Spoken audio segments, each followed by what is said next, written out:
Welcome to livingpianos.com. Robert Estrin here. Today's topic, it's kind of an amazing thing. I've been making videos since 2009 on YouTube. I actually started making piano videos, believe it or not, back in the late 1990s. But that's a whole other story. But what's remarkable today is I've got a subject that I can't believe I have not covered before with my 1,600 plus videos, which is, what is a triad?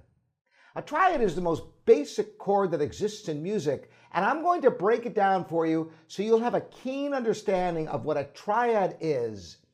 Okay, very simply put, a triad is a chord containing 3 notes arranged in thirds. And so the first thing I must show you is, what is a third?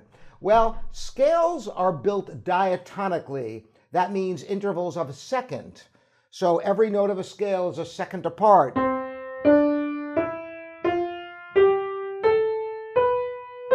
Those are all seconds. If you skip a note in a scale, voila, there is a third.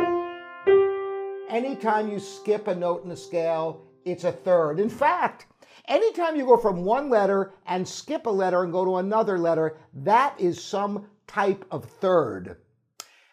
Fortunately, there are only 2 types of thirds that are used in triads.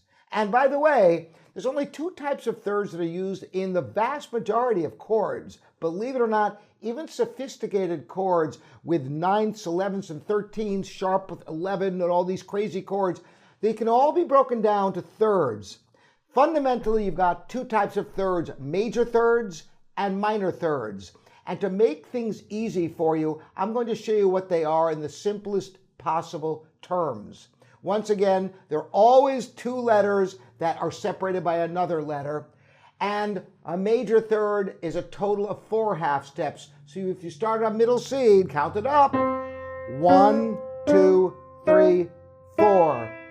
There is a major third. Very simple. A minor third is smaller. It's only 3 half steps. So once again, start from middle C. 1, 2, 3. That's a minor third. That basically are the building blocks of Western harmony in a nutshell. And you can actually figure out chords by simply arranging the notes in thirds. I'm going to get to that in a little bit. But first, let's get to the very basics. So you have 2 different types of thirds. Major thirds, which are the big one with 4 half steps, and minor thirds, the ones with 3 half steps. You have 4 possible arrangements. You could have a major third on the bottom and a minor third on top. Because as I said, a triad contains 3 notes arranged in thirds. So you have a root, a third, and a fifth. 1, 2, 3, 4, 5. So you've got a third on the bottom and a third on the top. If you have a major third on the bottom and a minor third on top, 1, 2, 3, 4, major third and a minor third on top, 1, 2, 3, that is called a major triad. Now, if you reverse it, put the minor third on the bottom, the major third on the top, 1, 2, 3, 1, 2, 3, 4. So now, this is a minor triad. So you started with C, E, G, and now you have C, E flat, G.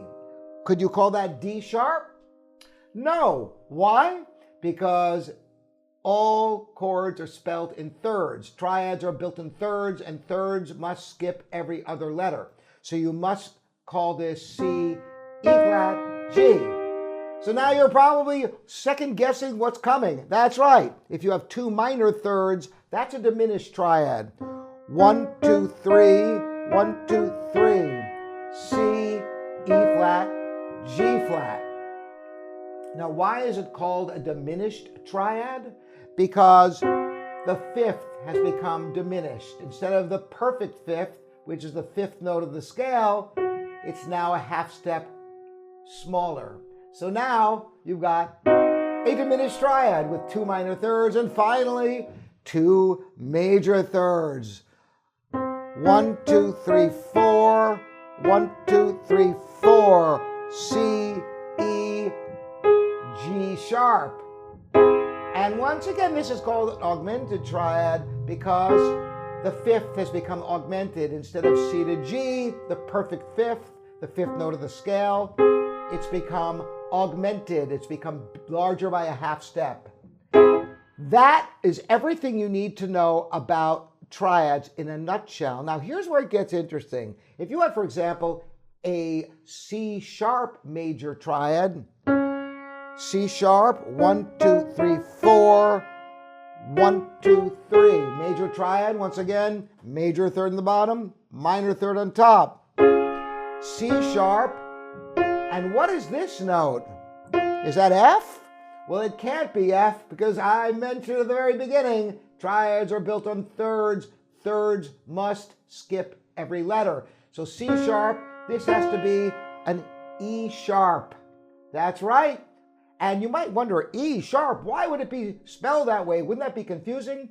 Well, quite the opposite, because if you saw this written, C sharp, E sharp, G sharp in your score, it would look like a triad, a chord. If you saw C sharp, F, A flat, or something of that nature, or F, G sharp, it wouldn't look like a chord anymore. You wouldn't recognize it as a chord. Imagine if you're in C sharp major and in your key signature, these are already sharped. You would just see all the notes thirds apart, and it will click that this is a triad. And you can figure out any major, minor, diminished, and augmented triad using this method. Just remember, they always must skip letters, and you got 4 combinations. To recap, this is a major triad, major third in the bottom, minor third in the top. Switch it up, minor triad, the minor third in the bottom, the major third on top. 2 minor thirds makes a diminished triad. 2 major thirds makes an augmented triad, always spelled in thirds. And sometimes, and we'll get to this in a future video, but keep in mind that triads are not always in root position, meaning that the root of the chord isn't always on the bottom. So if you had a C major triad and the E was on the bottom and the C went on top, this is still a C major triad. How do you know this? You take the letters and arrange them in thirds. And that's how you find the root of the chord. And future video, I'll talk about inversions so you get your head around that and help to analyze your music. This understanding is tremendous for you to be able to figure out the harmonies and to learn your music, to be able to read more effectively and to make up music, to improvise. All of this is great practice for you. Once again, I'm Robert Estrin, livingpianist.com, your online piano store. Thanks again for joining me.